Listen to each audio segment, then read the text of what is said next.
Ako po pala si Audrey. Kwento po ito sa akin ng tatay ko. Ayaw niya kasi akong magdagat kasama ang mga kaibigan ko. Kaya tinanong ko kung ano ang dahilan. Ito yung kinuwento niya sa akin na gusto ko ring ikwento sa inyo. Pero para hindi kayo malito, ay sa point of view ng tatay ko ito isusulat. Amoy tubig alat. Iyon ang una kong napansin pagbaba ko sa tricycle. Amoy ng alat na kumakapit sa balat, sumisingaw sa buhangin at humahalo sa amoy ng bulaklak na sampagita na ibinebenta ng mga bata sa kanto. Bumalik ako sa San Lorenzo, sa bayang sinilangan ko. Pagkatapos ng halos 10 taon, bumalik ako para bisitahin ang aking Lola Ising. Nag-aalala akong naglalakad patungo sa bahay ni Lola. Hindi ko siya nakita mula noong umalis ako para mag-aral sa Maynila. Matanda na siya ngayon. Sabi ng aking ina sa telepono, baka daw kahit anong oras ay pwede na siyang kunin. Kaya habang buhay pa ang lola ay dalawin ko na raw. Ang bahay ni Lola Ising ay nakaharap sa dagat. Isang simpleng kubo na gawa sa kawayan at nipa. Pero matibay pa rin kahit ilang dekada na. Pagkatok ko sa pinto ay binuksan niya din ito agad. Sinalubong ako nang mahigpit niyang yakap. Apo, ikaw nga! Ang laki mo na! Sabi niya habang hinahaplos ang aking pisngi. Kulubot na talaga ang balat niya. Mula sa noo niya hanggang sa paa. Ang kanyang mga mata, bagamat malabo na, ay nagniningning pa rin. Sa mga sumunod na araw, halos hindi ako umalis sa tabi ni Lola Ising. Kinukwentohan niya ako ng mga nangyari sa lumang San Lorenzo. Tungkol sa mga isda na mas malalaki pa sa tao. Tungkol sa mga pagdiriwang at mga ritual na ginagawa nila noon para palugarin ang mga espiritu ng dagat. Isang gabi, habang nakaupo kami sa mahabang kahoy na upuan sa labas nga ng bahay niya, ay natanaw ko ang dagat. Madilim iyon, kalmado pero nakakatakot. Wala kasing buwan na nagbibigay liwanag. Lola, sabi ko, ang ganda ng dagat pero parang nakakatakot din. Tumawa si Lola Ising. Nakakatakot talaga ang dagat, Apo. Lalo na sa gabi. Marami siyang tinatago. Marami tayong hindi alam. Natahimik ako. Maya-maya, nagpatuloy siya. Noong bata pa ako, maririnig ko ang mga matatanda na nagkukwentuhan tungkol sa undin. Aniya, undin? Ano po yun? Tanong ko.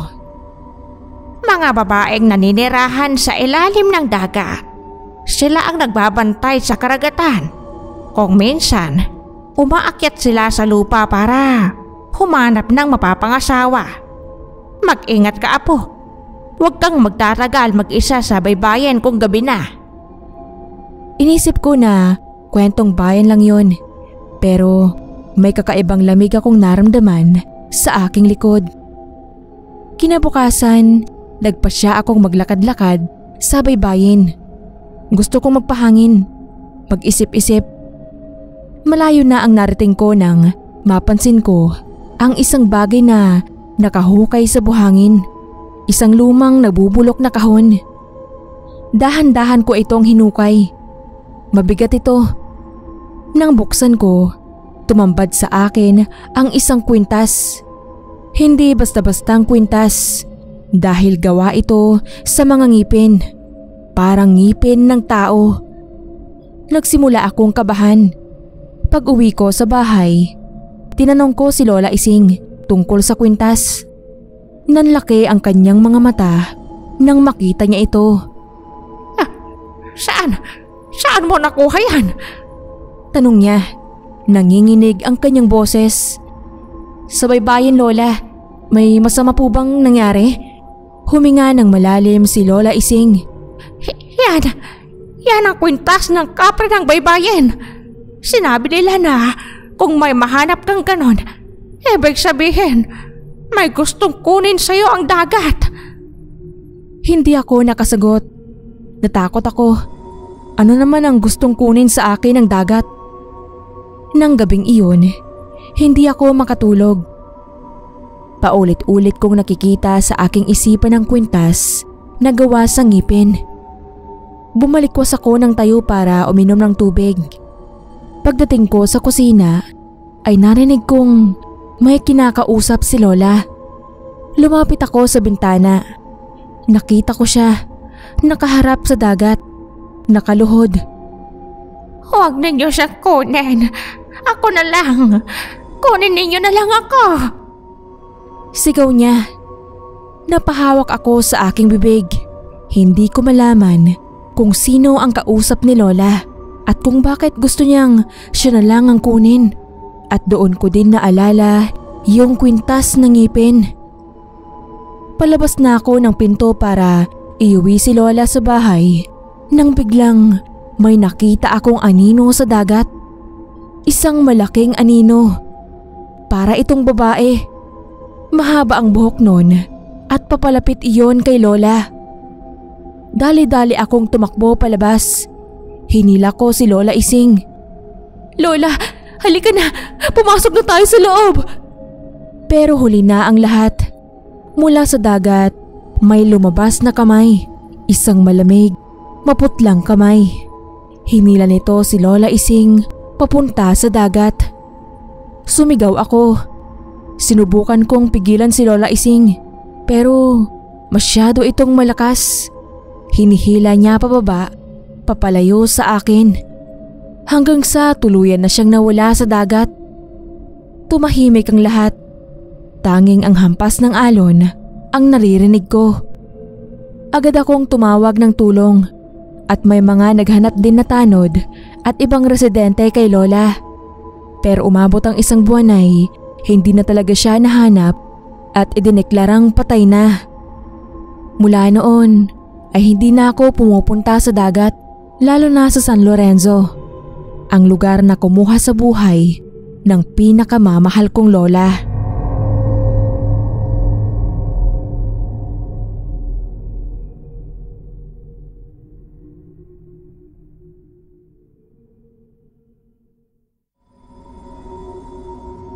Isang beses, mga 3 taon na siguro ang nakakalipas.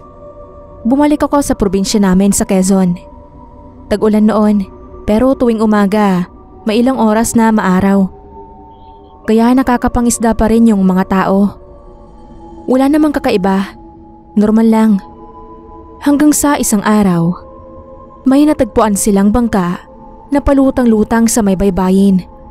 Wala namang sakay, walang tao. Pero may bakas ng dugo sa loob. Malaking bahid ng dugo sa kahoy. Parang may hinihila o kinaladkad. Ang sabi ng iba, baka may nasugatan lang na mangingisda. Pero bakit wala namang naghanap o nagsabi na may nawawala? Alam mo yun? Parang ang labo. Di rin naman nasira yung bangka. Wala rin namang gamit sa loob. Parang iniwan lang sa laot. At kusa lang bumalik sa dalampasigan.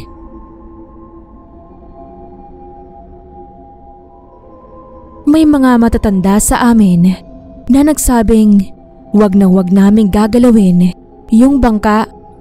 Kesyo malas daw. Kesyo baka may engkanto o kung ano pang hindi natin naiintindihan. Pero syempre, may mga osisero. May mga hindi naniniwala sa pamahiin. May isang lalaki, si Manang Elias, matagal nang mangingisda. Siya yung unang lumapit at sumilip sa loob. Pagtingin niya, para siyang natulala. Parang may nakita siya na hindi namin nakikita. Tinanong siya ng mga tao kung anong problema, pero bigla na lang siyang umalis. Hindi nagsalita, hindi na bumalik sa dagat mula noon. Simula ng araw na yon, laging may kaba sa dibdib namin. Parang may bumigat sa hangin sa buong baryo. Pagkalipas ng 1 linggo, may nawawala. 2 binatilyong mangingisda. Magpinsan, hindi na nakauwi matapos pumalaot. Wala silang kasamang matanda, kaya siguro hindi nila alam kung paano bumalik. Ang masama, ang dagat ay tahimik. Hindi ito yung tipong may bagyo o malalakas na alon. Sobrang tahimik, parang walang sigla. Ilang araw silang hinanap, pero walang bakas. Walang palutang-lutang na gamit. Wala ring anino ng bangka nila. Wala silang iniwang bakas na parang hindi sila sumakay ng bangka at lumabas sa dagat. Hindi namin alam kung may kinalaman yun sa bangkang nakita namin dati. Pero ang sabi ng matatanda, may nauna nang kinuha ang dagat at minsan hindi lang isa ang hinihingi nito. Simula noon, hindi na ako masyadong lumalapit sa tubig. Tuwing pupunta ako sa dalampasigan, parang may nakatingin. Hindi yung tipong tao na nakatitig. Iba siya. Hindi ko maipaliwanag, pero parang hinihila ako ng dagat. Parang gusto akong isama. Kapag nakatitig ako sa alon, parang may gumagalaw sa ilalim. Parang may anino na dumaraan. Pero sa tuwing kukurap ako, nawawala. May ilang beses na ring may nawawala sa amin. Pero palaging sinasabi ng iba na baka nalunod lang. Baka tinangay ng alon. Pero hindi ba kayo nagtataka kung bakit paulit-ulit? Bakit walang lumulutang na katawan? Bakit parang sinasakmal na lang ng dagat at hindi na lumilitaw? Minsan naisip ko, paano kung may kung anong bagay sa ilalim na naghihintay lang ng susunod nitong makukuha? Hindi yung tipikal na multo o sirena na napapanood natin sa TV. Mas malalim, mas madilim, mas matagal nang nariyan kaysa sa atin. Hindi natin alam kung hanggang kailan ito maghihintay. Hindi natin alam kung ilan pa ang mawawala bago tayo maniwala. Pero isa lang ang sigurado ako, hindi natural ang dagat na yon. Mula noong araw na nakita namin ang bangkang may dugo, hindi na nawala ang takot sa puso namin. Hindi ko na rin matandaan kung kailan ako huling naligo sa dagat na yon. At kung tutuusin, ayoko nang balikan pa. Hanggang ngayon, may mga bumabalik na alingaw-ngaw sa isipan ko. Mga tunog ng alon na parang may bumubulong. Mga aninong gumagalaw sa tubig kahit wala namang lumalangoy. Hindi na rin namin alam kung natagpuan ba yung nawawalang mga binatilyo o tuluyan na silang nilamon ng dagat. Ang bangka, wala na. Tinangay na rin siguro ng alon o baka bumalik na sa kung saan man ito nanggaling. Pero kahit nawala na yung bangka, kahit wala ng ebidensya, kahit wala ng patunay, hindi na mabubura sa isip ko ang nakitang bahid ng dugo sa loob. At hindi ko na rin kailanman makakalimutan ang tahimik na dagat na hanggang ngayon parang may hinihintay pa rin.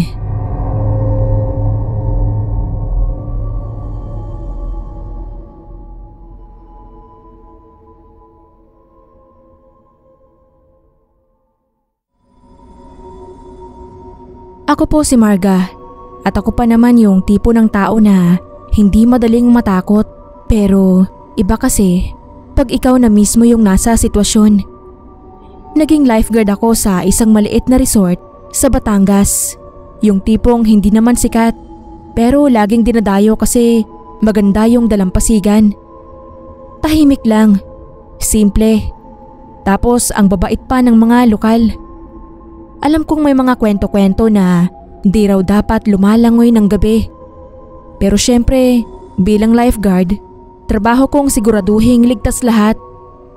Nasanay na ako sa mga tipsy na turista, mga batang pasaway, pati na rin sa ilang beses na may muntik nang malunod. Pero iba yung nangyari nung gabing yon. Wala pang 10:00, sarado na yung beach. Pero habang nakatambay ako sa lifeguard tower, may narinig akong sigaw. Alam niyo yung tipong sigaw na hindi lang basta tili o hiyaw nang nagbibiro. Yung sigaw na talagang nanghihingi ng tulong. Yung sigaw na parang may takot. Akala ko may naiwang naliligo, kaya dali-dali akong bumaba. Tinutok ko pa yung flashlight ko sa dagat. Kaso wala akong makita. Yung tubig payapa lang. Walang kahit anong alon o anino ng tao.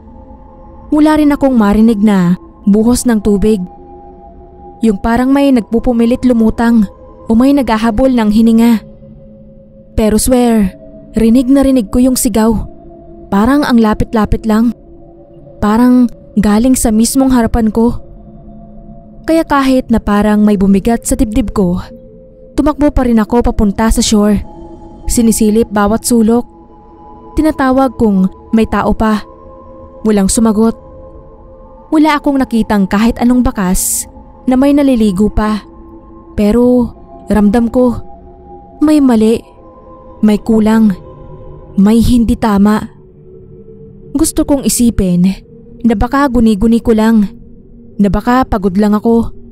Pero paano kung hindi? Baka may totoong taong nalunod at hindi ko nakita. Baka may pamilya siyang naghihintay, umaasa na uuwi siya. So tumakbo ako papunta sa opisina ng resort. Ginising ko yung isang kasamahan kong naka-duty. Sabi ko may narinig akong sigaw sa dagat. Kaso ang sagot niya, wala namang tao sa labas. Siya pa nga mismo yung nag-grounds bago siya pumasok para matulog. Pinilit ko siyang samahan ako. Bumalik kami sa dalampasigan. Pero pareho kaming walang nakita. Wala ring bakas ng yapak sa buhangin. Walang kahit anong ebidensya na may tao doon kanina lang. Mas lalo akong kinabahan. Pero hindi ko na lang pinahalata. Pinakinggan ko na lang yung sinabi niya na baka nalito lang ako o may narinig lang akong ibang bagay. Pero hindi ako naniwala. Hindi ko kaya. Kinabukasan, habang nag-aayos kami ng gamit sa lifeguard station, may lumapit na matandang lalaki, isa sa mga mangingisda doon. Nagkukwentuhan lang kami ng mga kasamahan ko. Tapos bigla niyang sinabi na wag daw kami masyadong magpupunta sa dagat kapag gabi. Sabi ko, bakit po? Tumingin lang siya sa akin. Tapos parang may biglang bumigat sa hangin. Parang nagbago yung mood. May mga nawawala daw dati sa dagat na hindi na nakikita ulit. Mga batang naliligo kahit hating gabi. Mga mangingisdang hindi na nakabalik. Sabi pa niya, may mga boses daw minsan sa alon na may mga sigaw daw na parang humihingi ng tulong. Pero wag daw kaming magpapaloko kasi raw hindi na yun tao. Pagkatapos nun, hindi na ako bumalik sa dagat kapag 10 oras ng gabi. Kahit pa sabihin yung trabaho ko yun, kahit sabihin yung trend ako, wala akong lakas ng loob na sumugal. Kasi alam nyo, hanggang ngayon, rinig ko pa rin sa isip ko yung sigaw na yun. Yung sigaw na parang may hinahanap. Yung sigaw na humihingi ng saklolo. Pero walang katawang nakikita. At ang pinaka-kinatatakutan ko, baka hindi lang ako ang nakarinig.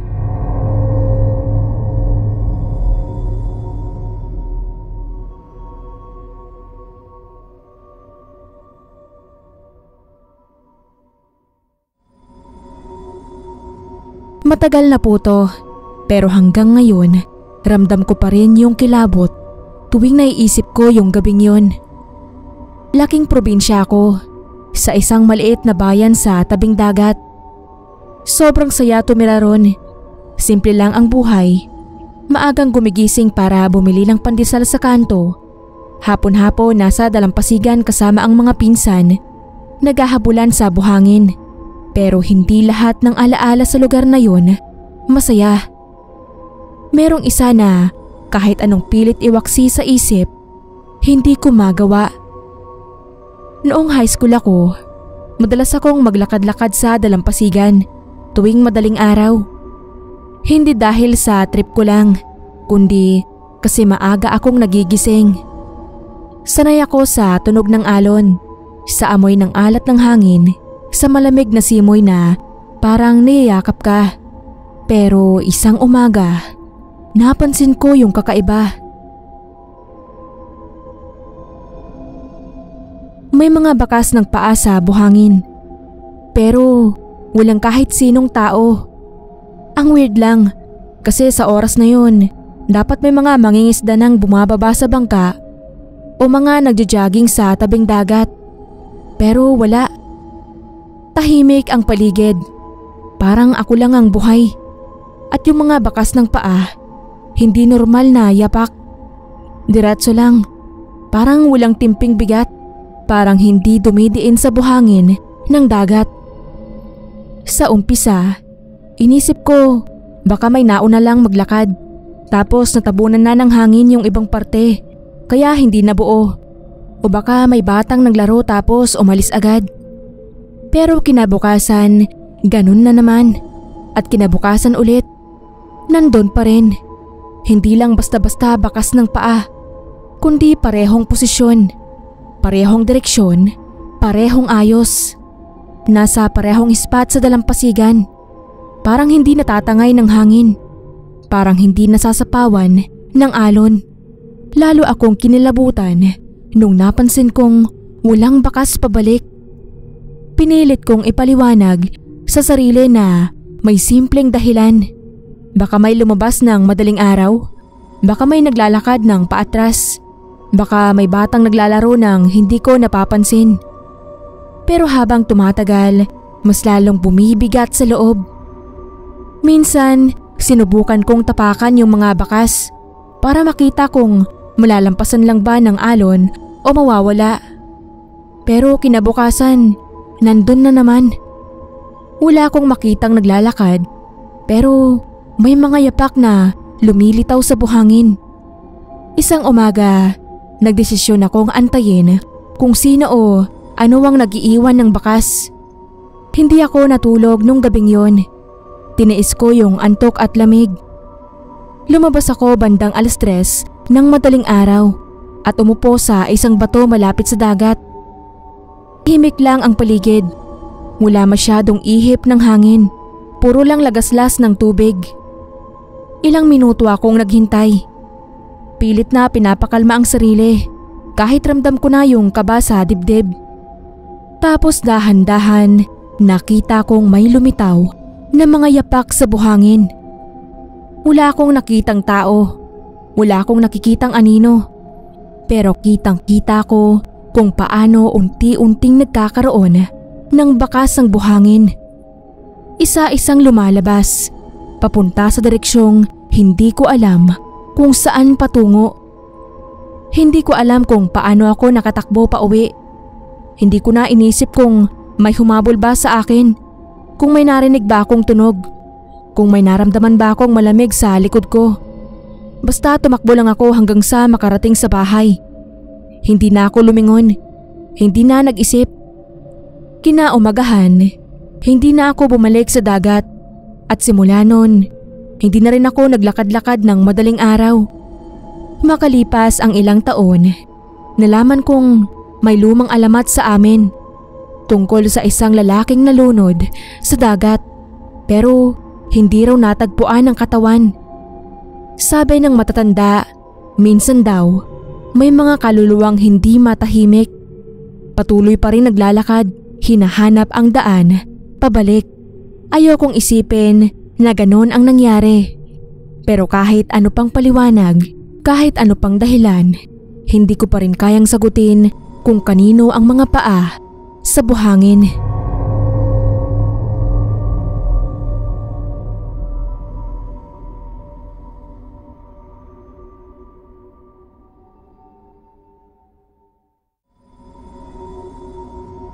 Tawagin niyo na lang po akong Moira.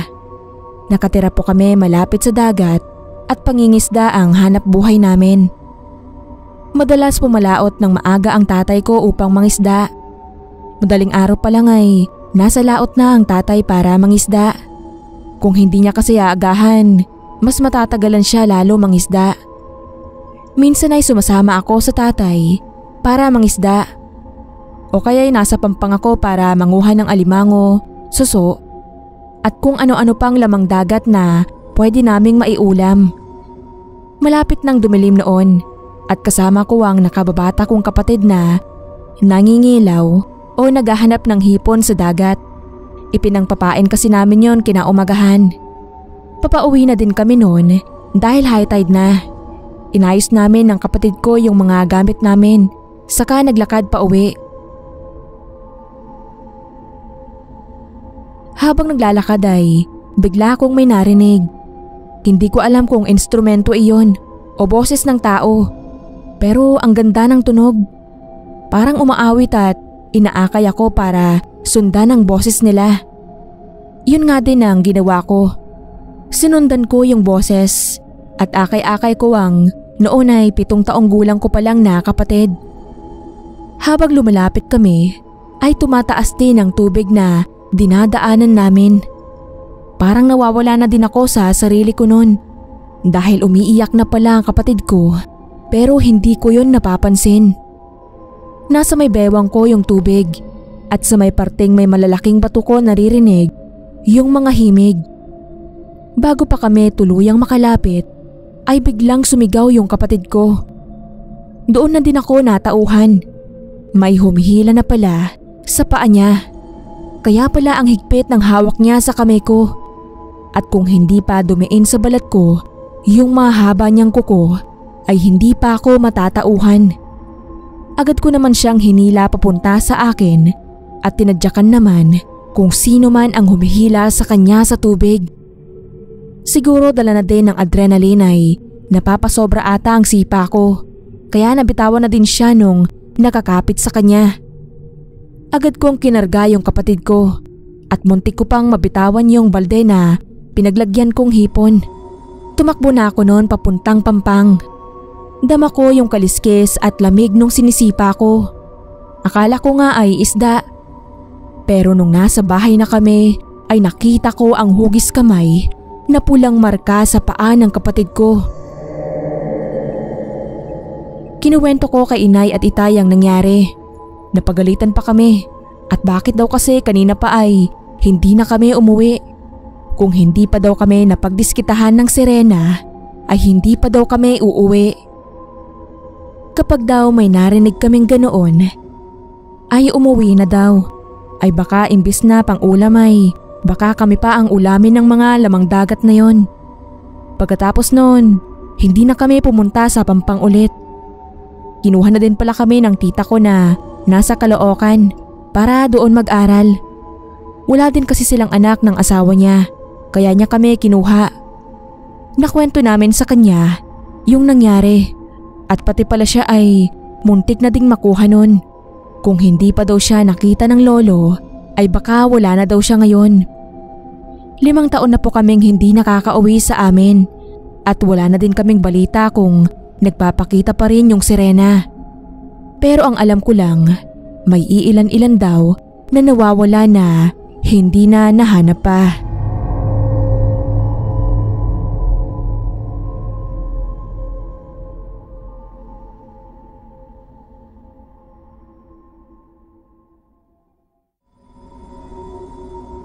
Ako nga po pala si Ren.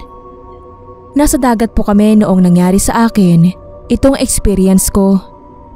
Bakasyon na po noon at napagkatuwaan naming magkakaibigan na mag-overnight sa dagat kahit na malapit lang din ang bahay namin. Dala-dala ko yung tent namin at may dala ding tent sina Jessa. 5 pala kami na nandoon. Ako, si Jessa, Marie, Ati at Bembem. Sa isang resort kami pumunta. 20 lang naman yung bayad kada isang tao at mas malapit-lapit yon sa mga tindahan. Maaga pa yon, mga 7:00 ng umaga sa may bandang dulo kami pumwesto. Hindi na rin kasi namin kailangan ng cottage, kaya okay lang kahit medyo malayo-layo kami. Mas gusto namin doon dahil walang masyadong tao.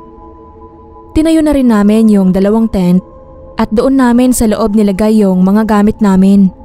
Naglagay na kami ng sunblock Saka kami nagtampisaw na sa dagat.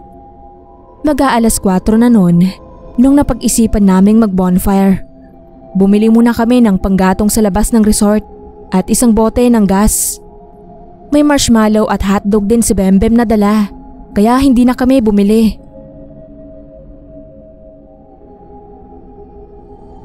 Bitbit namin ni Jessa yung 2 bungkos ng panggatong at pabalik na sana kami ng tent nang makita namin sila Bembem at Marina palabas din ng resort. Tinawagan namin sila pero hindi lumilingon, kaya nilapitan na namin.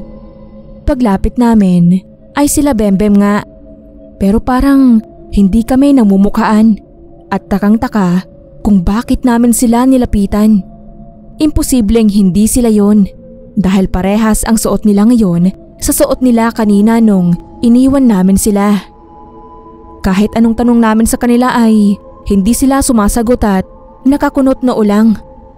Nawiwirduhan na din ako at naiinis na, kaya ang sinabi ko kay Jessa ay bumalik na kami sa tent at walang kasama doon si Ate.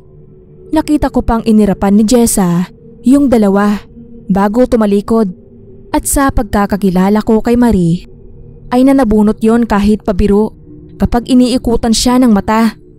Pero nung oras na yun ay hindi niya ginawa kay Jessa. Umalis na kami at naglakad na pabalik.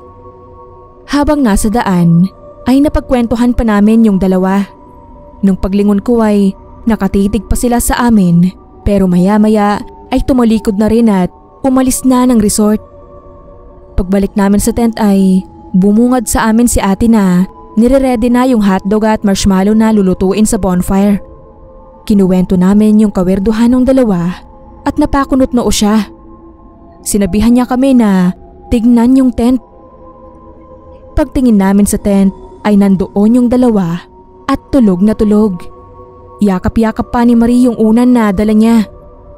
Natakot kami noon ni Bembem, kaya ginising namin yung 2. Awa naman ay nagising sila agad. Kinuwento namin yung nangyari at pati sila ay natakot. Kasi kung hindi sila, ay sino yung nakasalubong namin?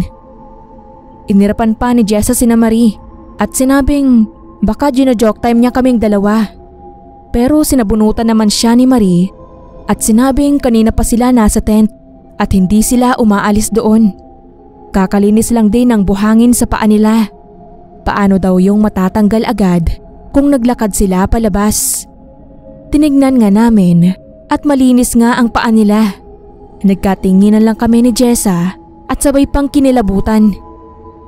Dahil sa natakot na kami ay lumipat na kami ng pwesto. Lumapit na din kami doon sa mga nagbo-bonfire din at doon na rin kami naglagay ng bonfire namin. Habang nagbo-bonfire ay napagkwentuhan din namin yung nangyari. Bigla namang may naalala si Jessa. Ang sabi niya, habang kinakausap ko yung 2 kanina ay binaba niya muna yung panggatong na bitbit niya. Pagbaba niya daw ay nakita niya yung binti ng 2. Puro kaliskis daw. Pero dahil paggabi na ay akala niya na malikmata lang siya. Niyaya ko na din siya agad nun umalis, kaya di niya natitigang mabuti. Kaya ang ginawa niya na lang ay inikutan niya daw ng mata yung 2 at doon niya na na-confirm na baka hindi talaga yon sina Bembem at Marie. 5 taon na yung nangyari at kahit hanggang ngayon ay nagtataka pa rin kami kung glitch ba yung nangyari o doppelganger na Bembem yung nakita namin. Biro pa ni Jessa ay baka daw isda at nagkatawang tao at mukha ng 2 ang napagtripang gayahin.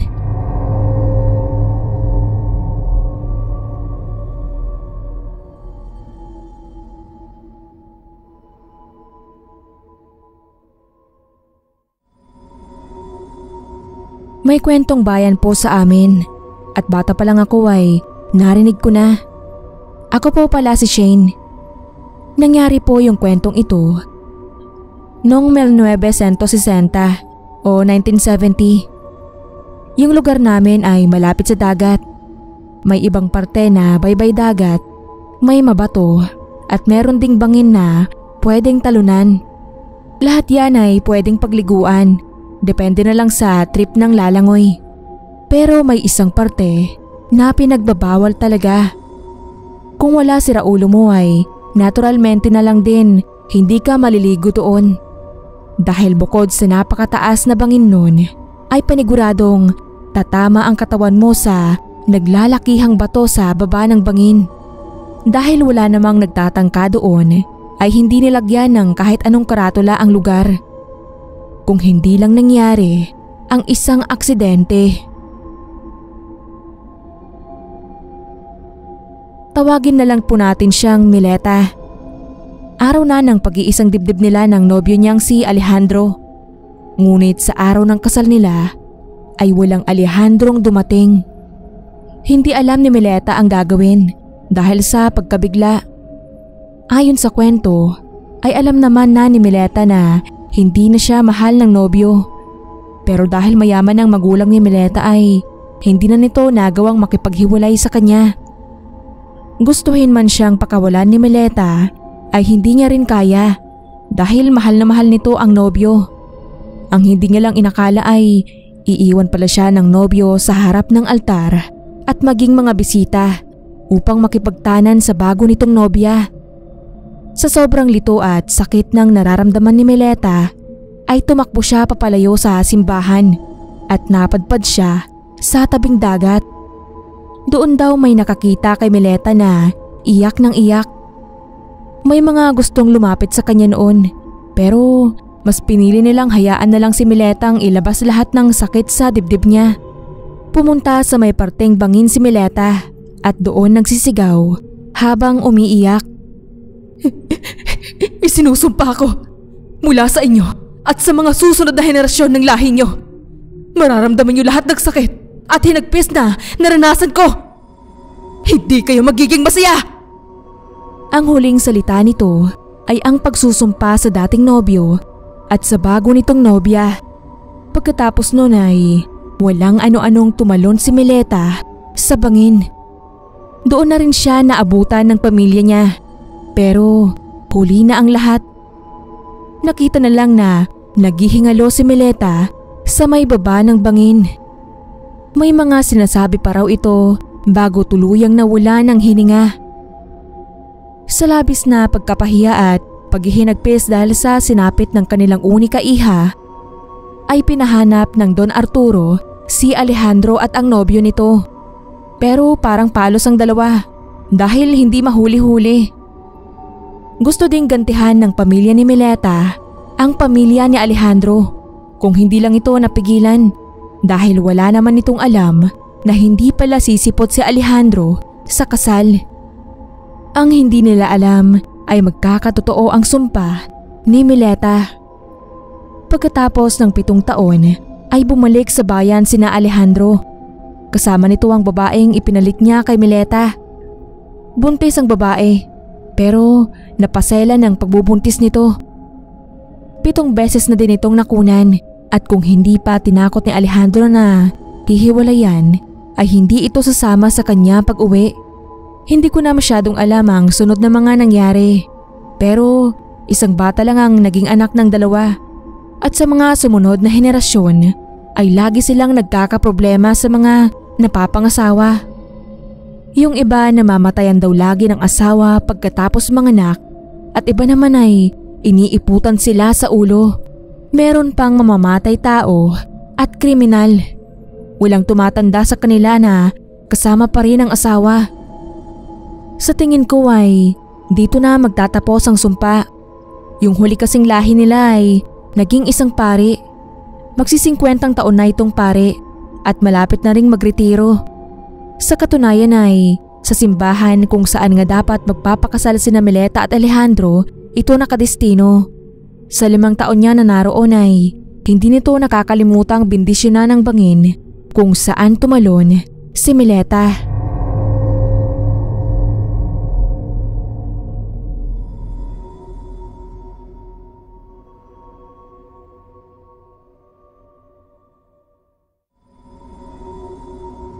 Hello po sa lahat ng mga nakikinig. Ako po pala si Miguel. Kahit na Miguel po ang pangalan ko, ay babae pa rin ako. Sa buong buhay ko ay Kung hindi ako kilala ng tao sa muka, ay aakalain nilang lalaki ako. Maraming beses na din akong napagkamalang bakla o di kaya ay tomboy dahil lang doon. Dapat kasi ay Miguela ang pangalan ko. Nakuha nila yon sa pangalan ng lolo ko na Miguelito. Ang kaso ay nung makuha nila ang birth certificate ko ay kulang naman ng A sa pangalan ko. Muntik pang ang awayan ng tatay ko yung tita ko. Siya kasi yung nagparehistro ng pangalan ko at hindi man lang daw chinek kung tama yung pagkakalagay. Pero hindi dyan na sentro ang kwento ko. Noong parteng 2000 ay uso yung clan sa text. Noong mga unang taon kapag mag-GM ako ay Miguel pa ang nilalagay ko sa signature at taon ng kapanganakan ko. Kaya kadalasan ang akala nila sa akin ng mga kaklan ko ay lalaki. Isang beses ay nag-eyeball kami sa isang resort.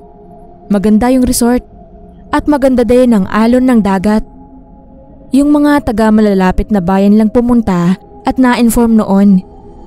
Kaya laking gulat namin nung nakita namin yung isang babaeng nagpakilalang Marisa. Siya pala yung lagi kong kateks at sa asawa ko sa clan. Ang hindi ko alam ay hindi niya pala alam na babae ako. Nung ipakilala ako ng clan leader sa kanya ay gulat na gulat yung mukha niya. Wala din naman kasi kaming napag-usapan tungkol sa gender. At kadalasan ay kung ano-ano na lang din ang napag-uusapan namin. Ang hindi ko pala alam ay may gusto na pala sa akin si Marisa. Kaya siya pumunta sa eyeball. Ay malay ko naman at wala naman siyang pasabi. Pagkatapos ng pagkagulat ay pagkadismaya naman ang nakita ko sa mukha niya. Hanggang sa sumunod ay nakita kong galit na siya. Pero hindi ata yun napansin ng mga kaklan namin. Ang talim ng tingin niya sa akin at parang kasalanan ko na hindi niya alam na babae pala ako. Pagkatapos noon ay hindi na kami nag-usap. Maya-maya ay tinawag ako ni Tim, yung clan leader namin. Hinahanap daw ako ni Marisa at tinuro sa may kalayuan si Marisa. Sabi niya ay puntahan ko daw. Dahil wala naman akong ginagawa ay pinuntahan ko. Tinanong ko siya kung bakit niya ako hinahanap. Nga pala, hindi ako marunong lumangoy at alam yan ni Marisa. Ilang beses na namin niyang napag-usapan at ang sabi pa nga ay tuturuan niya ako. Ang sabi niya sa akin ay kung masaya daw ba ako na niloko ko siya. Napaha naman ako sa tanong niya. Inulit niya ulit ang tanong at doon ako sumagot. Kako ay hindi ko naman alam na hindi mo alam na babae ako. Saka kahit na magjowa ka ako kami sa clan ay hindi naman kami naglalandian. Mga normal na kwentuhan lang ang ginagawa namin. Pero imbis na paniwalaan ako ay sinigawan niya pa ako at sinabing sinungaling. Hindi ko alam kung bakit dahil sa tingin ko naman ay wala namang malaking rason para magalit siya sa akin. Lalo na at hindi ko naman talaga siya ginawa. Kaya ganun na lang din ang gulat ko nung itulak niya ako sa dagat. High tide na yon at sa kamalasan pa ay inabot ako ng malaking alon papunta sa dagat. Idagdag mo pa ang biglang pamumulikat ng paa ko. Nararamdaman ko na din yung pagpasok ng tubig dagat sa ilong at bibig ko. Akala ko nga ay mamamatay na ako noon at may mga flashback na ng buhay ko sa utak ko. Ilang minuto lang din ata ay nawalan na ako ng malay. Paggising ko ay nasa dagat pa rin ako. Pero nakakahinga na ako. Hindi ko alam kung paano pero palutang-lutang na ako sa dagat at maya-maya pa ay naiaanod na ako sa pampang. Napansin ko din na parang may nakaalalay sa akin at nakahawak sa ulo ko. Pero dahil mataas na ang sikat ng araw noon ay hindi ko na maaninag kung sino. Pagdating ko sa pangpang ay doon ko na nasuka at naiubo lahat ng tubig na nakuha ko sa dagat. At nang tanawin ko naman ang dagat para tignan kung sino ang umalalay sa akin ay kumikinang na buntot na lang ang nakita ko at papalayo na yon. Hahabulin ko pa sana pero Hindi ako makatayo dahil sa hilo at sakit ng paa ko. After isang oras pa siguro, nung may makakita sa akin at saka ako nakuha at dinala sa center. Pumunta din doon yung mga kasama ko sa eyeball na isang araw na pala akong hinahanap. Kahit na itinulak ako ni Marisa ay hindi na ako nagsampa ng kaso. Hindi ko na rin yon sinabi sa kanila at pinakiusapang wag na din magkwento sa mga magulang ko. Sinabi ko na lang na nadala ako ng alon habang naglalakad sa dalampasigan. Hindi ko na din nakita si Marisa mula noon at umalis na rin siya sa clan. Mula noon ay bumibisita ako paminsan-minsan sa lugar kung saan ako nagising at sumisigaw ng pasasalamat. Kahit hindi ko man sigurado kung tao, hayop o isang elemento iyon na nakatira sa dagat.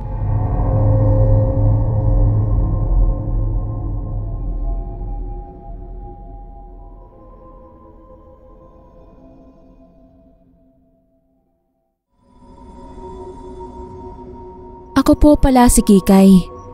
Kasama ko noon ang pinsan kong si Marlon para manghuli ng kung ano-ano sa dagat. Taga Maynila talaga kami at ngayon lang ulit nakapagbakasyon dito sa Quezon. Dahil marunong naman akong lumangoy at lalo namang si Marlon ay pinayagan kaming magpalaot. Gamit namin ang bangka ni Tito Romel ay pumalaot na kami ni Marlon. Noong una ay masaya pa ang panguhuli namin. Kung ano-anong isda na rin ang nauhuli namin. Hindi ko na matandaan ang tawag. Iba din kasi ang tawag ng mga yun sa Tagalog. Sa pagbabangka namin ay hindi namin namalayan na sobrang layo na pala ng napuntahan namin. Dumidilim na rin dahil mukhang uulan. Sa kamalas-malasan pa namin ay naubusan kami ng gasolina. Kinuha agad ni Marlon ang sagwan. Pero kahit anong sagwan niya ay hindi kami umabante. Biglang lumakas pa ang alon. Umakyat at halos tabunan ng bangka. Napasigaw ako. Nakalunok pa ako ng tubig alat. "Humawag ka ng mahigpit sigaw ni Marlon. Sunod-sunod pa ang dumating na alon. Bawat isa mas malaki, mas mabigat. Parang may humihila sa bangka pababa. May nakita akong gumagalaw sa ilalim ng tubig. Hindi ko maaninag ng mabuti pero para yung sumasayaw at papunta sa direksyon namin. "Marlon, ano yun?" Tinuro ko ang tubig. Tiningnan niya ang tinuro ko at bigla siyang namutla. "Hindi ko alam pero bilisan natin." Medyo nakakausad na rin sa pagsagwan si Marlon pero mas lumapit din ang anino. Ngayon, mas malinaw ko na yung nakikita. Napakalaking bilog nun at napakadaming mata. Para yung isang malaking octopus. Nanginginig ako sa takot. Hindi ko na kaya. Sumisigaw ako pero natatakpan ng ingay ng alon. Biglang may humigpit sa bangka. Sobrang lakas. Tumagilid kami. Halos mahulog ako pero sobrang higpit ng hawak ko sa bangka. Nakita ko si Marlon. Nakatingin siya sa ilalim ng tubig at parang nakakita ng multo. "Ate, halimaw!" Bulong niya. Gumapang na sa bangka ang tentakulo nun. Malaki, makapal at dumikit iyon sa bangka. Hinihila kami nun pababa. Sa takot ko ay naisip ko na baka doon na kami mamatay ni Marlon. Mamatay kami dahil kinain kami ng isang malaking octopus. Nagdilim ang paningin ko. Pero bago pa ako mawalan ng malay ay narinig ko ang sigaw ni Tito Romel.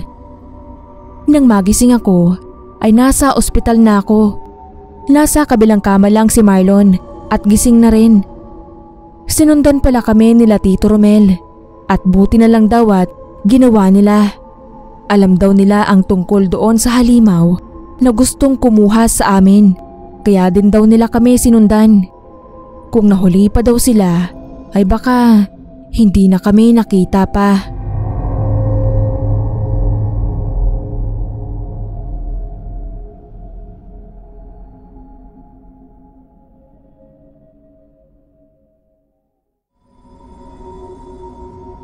Naalala ko pa. Tag-araw noon. Alam nyo yung init na parang sinisilaban ka ng araw? Tas kahit anong paypay mo, walang kwenta. Nasa probinsya ako noon, sa bayan ng lola ko. Malapit lang yung bahay niya sa dagat. Tipong lalabas ka lang ng bakuran, tapos konting lakad, andun ka na sa baybayin.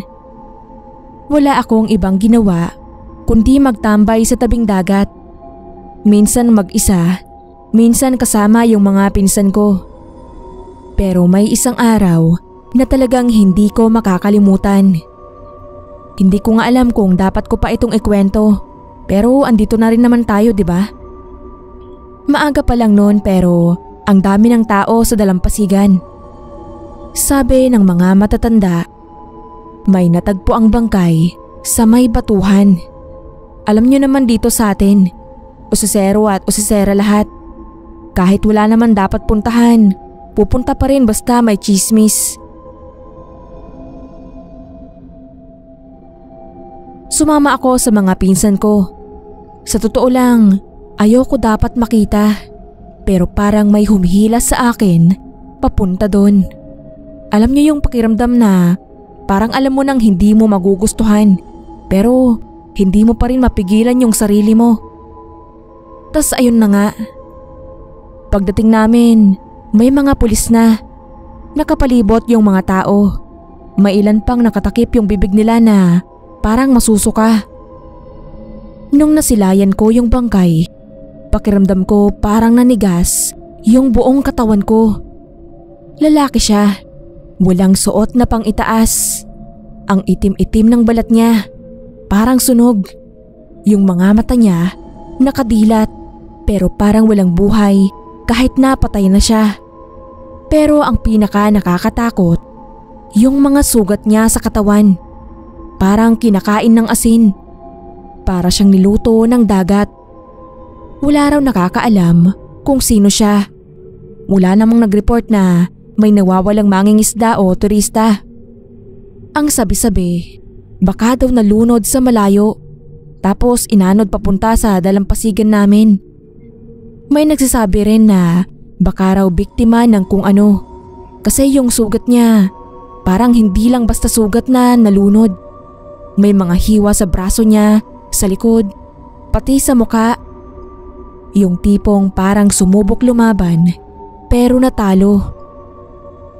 May iba pang haka-haka na baka raw di tao ang may gawa.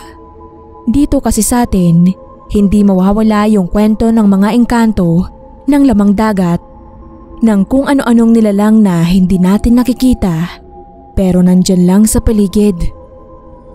Pero wala naman kaming nakitang palatandaan na may kung anong kababalaghan, bukod sa itsura niya na parang hindi lang tubig ang nanakit sa kanya. Kinagabihan, hindi ako makatulog. Kahit nakapikit ako, yung mukha niya yung naaalala ko. Pakiramdam ko, parang nakatingin siya sa akin kahit wala naman siya doon. Alam niyo yung tipong nagdidilim yung paligid pero siya lang yung malinaw na nakikita ko sa isipan ko. Yung balat niyang parang tinunaw ng asin, yung mga sugat niyang parang pilit na isinara ng dagat pero hindi kinaya. Tapos may isa pang nakakapangilabot. Parang naamoy ko pa rin yung alat ng tubig. Pero hindi yung normal na amoy dagat ha. Yung amoy na parang nabubulok na isda. Yung matapang, yung hindi mo malilimutan kahit anong gawin mo. Lumipas ang ilang linggo, natapos din yung usapan tungkol sa bangkay. Wala kasing lumutang na kamag-anak, kaya tinapos na lang ng pulis ang investigasyon. Hindi na namin nalaman kung sino siya, kung paano siya napunta doon, kung anong nangyari sa kanya bago siya inanod sa pampang. Pero ang pinaka nakakabahala, hindi siya ang huling natagpo ang bangkay sa baybayin. Sunod-sunod, lahat lalaki, lahat may sugat na parang kinain ng dagat. Lahat wala ni isang naghanap o umamin na kakilala nila. Simula noon, hindi na ako bumalik sa dagat mag-isa. Kahit gusto ko, kahit anong pilit ng katawan ko, yung utak ko hindi pumapayag. Parang kahit anong gawin ng mga tao, hindi mabura yung tanong sa isip namin. Sino sila? Bakit sila nandito? Sino ang may kagagawan? At ang mas nakakatakot, sino ang susunod?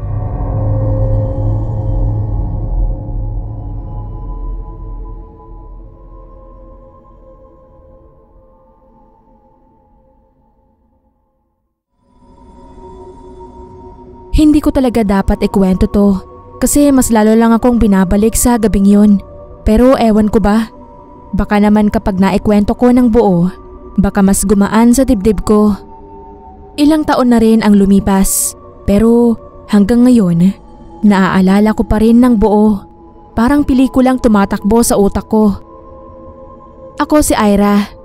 Lumaki sa isang maliit na baryo sa tabing dagat sa Batangas. Sanay ako sa amoy ng alat, sa init ng araw sa balat, sa tunog ng mga alon na sumasalpok sa bangka ng tatay ko. Mangingisda siya. Matagal nang hanap buhay ng pamilya namin. Bata pa lang ako, lagi na akong sumasama sa kanya. Kahit pa sigaw ng sigaw si nanay na delikado raw.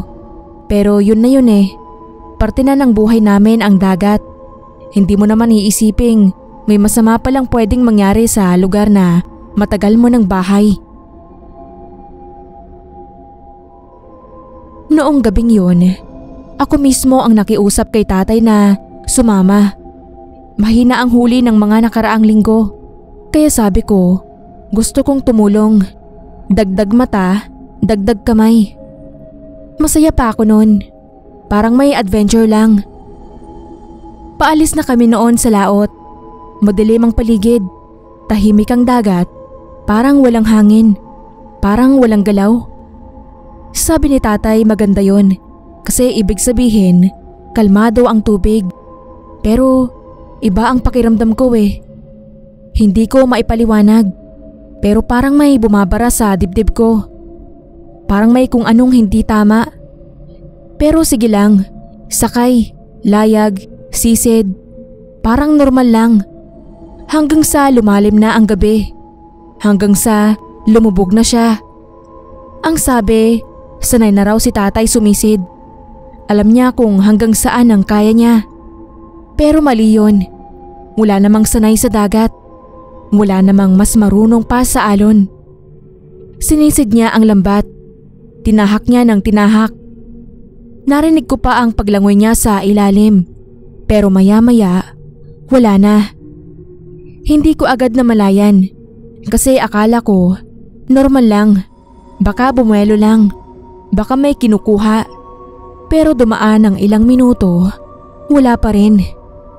Tinatawag ko na siya, hawak ko na ang gilid ng bangka. Nakasilip na ako sa tubig pero wala akong makita.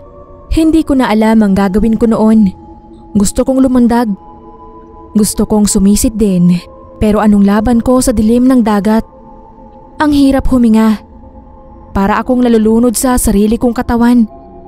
Sigaw ako ng sigaw. Sinusubukan kong sagwanin pabalik ang bangka pero hindi ko kaya mag-isa. Ang bigat-bigat. Ang dilim-dilim. Naririnig ko na lang ang alon. Parang may binubulong. Parang may inaangkin. Hindi ko na alam kung ilang minuto o oras akong nakaupo lang doon, nanginginig, nakatitig sa tubig, hinihintay ang hindi ko alam kung ano. Hanggang sa may dumating na ibang bangka, hinanap nila si tatay. Sumisid sila, pero wala. Sabi nila, baka inanod na, baka natangay ng agos, baka hindi na talaga babalik. Kinabukasan, may natagpuan sila sa Pampang, sa kabilang baryo. Hindi ko na siya makilala. Parang hindi na siya si tatay. Nandun siya pero wala na siya. Sabi nila baka napagod. Baka hindi na kinaya. Pero hindi yon. Alam kong hindi yon. Kasi bago siya sumisid, nakita ko siya eh. Lumingon siya sa akin. Parang may gusto siyang sabihin. Parang may gusto siyang ipaalala. Alam kong hindi lang siya basta lumubog. Hindi lang siya basta nawala. Kinuha siya. May kumuha sa kanya. At ang pinakamasakit, wala akong nagawa. Hanggang ngayon, hindi na ako bumabalik sa laot. Kahit anong pilit nila, kahit anong sabi nilang sayang ang galing ko, sayang ang dugo ng pamilya namin, hindi ko kaya eh. Kahit anong gawin ko, kahit anong sabihin nila, kapag pinikit ko ang mata ko, naririnig ko pa rin ang dagat. Nararamdaman ko pa rin ang lamig ng tubig. At sa bawat hampas ng alon, parang tinatawag pa rin ako ng isang boses na hindi ko maintindihan.